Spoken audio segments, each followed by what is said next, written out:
Bonjour, je m'appelle Marc-Albert Paquette, je suis conseiller pédagogique en français langue seconde pour la commission scolaire Lester B. Pearson.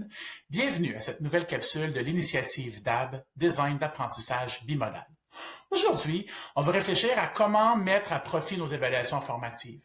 Les évaluations formatives sont des outils absolument essentiels pour savoir où est rendu l'élève dans son apprentissage, pour faire le point, pour aller plus loin.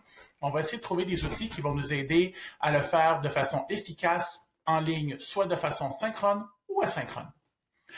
Alors, il y a vraiment deux stratégies clés qu'on va utiliser aujourd'hui pour vraiment mettre à profit ces évaluations-là. D'une part, c'est vraiment de réfléchir à quels sont les meilleurs outils qu'on veut utiliser de façon synchrone ou asynchrone. Donc, quel est le bon outil pour le bon moment au niveau de la vérification de l'apprentissage. Et l'autre chose, c'est plus un conseil d'amis. Il faut vraiment se donner le temps de maîtriser un outil à la fois. Alors, pour effectuer les évaluations synchrones et asynchrones, l'idée, c'est de réfléchir à savoir quels sont les avantages de chacune de ces formes d'évaluation en aide à l'apprentissage.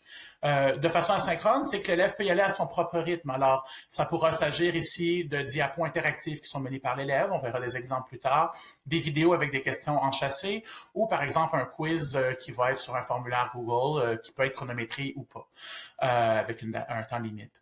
De façon synchrone, là, c'est quand on est en direct devant les élèves, que ce soit dans notre classe physique ou en ligne. À ce moment-là, ça pourrait être des diapos interactives menées par l'enseignant.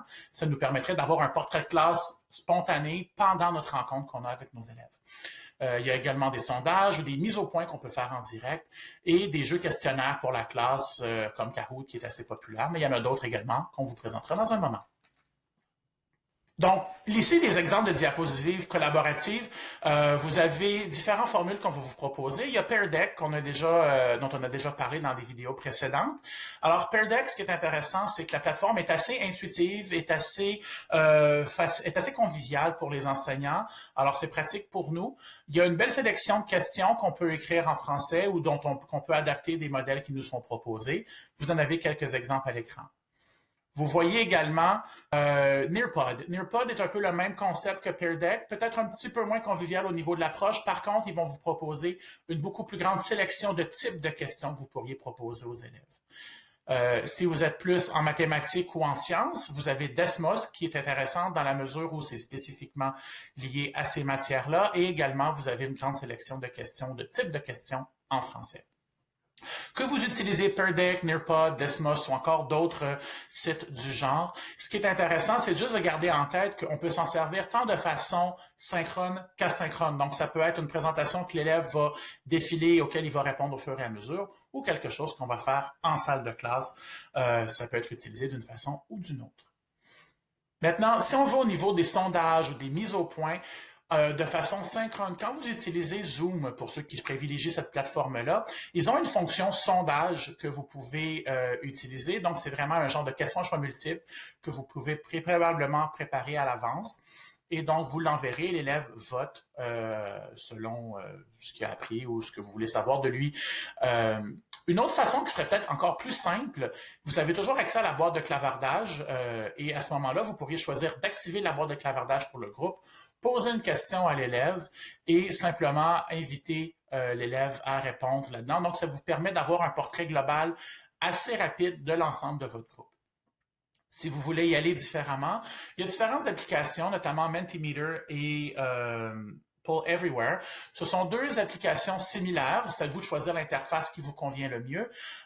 Et ces deux applications-là vous permettent de poser toute une collection de questions auxquelles on peut répondre soit par des boutons, des images, des emojis, des textes, des nuages de mots. Donc, c'est vraiment à vous de choisir la plateforme qui vous convient le mieux là-dessus. Maintenant, la vidéo, c'est un outil très, très, très utile pour l'enseignement et ça nous permet également d'aller chercher de l'information sur ce que l'élève a compris de la vidéo. Deux applications qu'on vous propose, c'est Edpuzzle et Playposit. Ce qui est intéressant avec ça, c'est que vous pouvez prendre une vidéo YouTube et interrompre la vidéo à certains moments pour intégrer des moments de questions où l'élève pourra démontrer son apprentissage sur la séquence vidéo qu'il a vue. C'est très intéressant parce que ça vous permet de faire différentes pauses pour susciter la réflexion chez l'élève, lui permettre de réfléchir à ce qu'il a appris. Et si vous préférez y aller à l'inverse, c'est-à-dire avoir des vidéos dans votre questionnaire, Avec le formulaire Google, vous pouvez tout simplement intégrer une vidéo et par exemple, en français langue seconde pour une épreuve d'écoute, ça pourrait être super intéressant où l'élève regarde une petite capsule vidéo et va répondre à des questions liées à cette vidéo-là par la suite. Ensuite, pour tout ce qui est des formules d'auto-évaluation ou des quiz en ligne, deux outils très simples et très efficaces. Le formulaire Google, vous pouvez simplement poser une question, mettre la forme questionnaire et vous allez avoir un pointage qui va être accordé immédiatement. Vous aurez aussi accès aux réponses immédiates de chacun de vos élèves. Donc, ça va permettre à l'élève de savoir s'il a bien compris ou pas, mais ça va vous permettre également à vous d'avoir un portrait global de la classe de par le type de questions qui vous ont été fournies par les élèves. Une autre chose qui est intéressante, c'est qu'avec Google Classroom, il y a un module complémentaire qui s'appelle Form Limiter qui vous permet pour toute forme de questionnaire de mettre une heure et une date limite. Donc, par exemple, si pendant votre temps synchrone, vous voulez faire un petit quiz et vous voulez que l'élève commence son quiz à 10 heures et termine son quiz à 10h10, eh bien, vous partagez le lien à 10 heures et à 10h10, automatiquement, le quiz se ferme. De la même manière, si vous voulez forcer la main ou gentiment encourager vos élèves à compléter une tâche avant le début du cours, vous pouvez utiliser Form Limiter pour dire, par exemple, eh bien, la veille du cours à 21h30, le questionnaire sera fermé et si l'élève n'y a pas répondu, eh bien, c'est trop tard. Donc, c'est des outils qui sont à votre disposition. Les exemples de jeux télé pour la classe sont assez populaires. Il y a Kahoot qui est bien connu, mais il y en a plusieurs autres. C'est vraiment à vous de découvrir, de voir ce qui vous convient le mieux. Il y a Quizzes, il y a Quizlet Live, il y a Gimkit. Il y en a toute une collection. Ce qui est intéressant avec la ludification de l'apprentissage, c'est que ce soit de façon synchrone ou asynchrone, l'élève peut s'amuser et d'avoir une rétroaction rapide à savoir est-ce que j'ai bien compris le concept ou pas. Ça permet aussi de proposer des répétitions amusantes. Donc, par exemple, pour développer le vocabulaire, il pourrait avoir du repérage de certains mots, développer la lecture, des choses comme ça.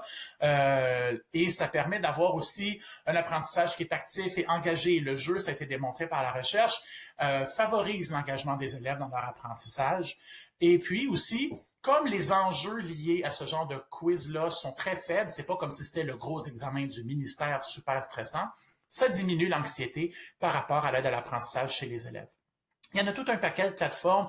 On vous propose dans les documents joints, donc dans les liens rapides, une comparaison d'outils de jeux télé en classe. Donc, ça vous permettra de vraiment choisir la plateforme qui vous convient le mieux. La deuxième chose, on vous a parlé d'un paquet de ressources. Je reviens avec l'image du buffet. Quand on arrive au buffet, on voit qu'il y a plein de belles choses. On a envie de goûter à tout. Soyez aimable envers vous-même. Ayez de l'empathie pour vous. Allez-y une bouchée à la fois. Allez-y aussi selon votre degré de confort, selon le type de choses que vous voulez faire.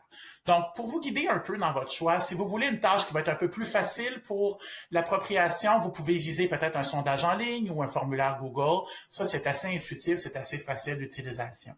Si vous êtes prêt à passer au prochain niveau, vous pouvez faire des diapos interactives ou encore y aller avec une ludification de votre classe avec des applications comme Kahoot ou autres. Si vous voulez vraiment aller plus loin, proposer des tâches vidéo, donc utiliser des choses comme Quizzes, où vous allez intégrer des questions dans des moments de vidéo. Ça demeure accessible, mais ça demande un petit peu plus de travail de votre part. Idem pour les quiz minutés qui vont vous demander de contrôler le temps et différentes choses comme ça.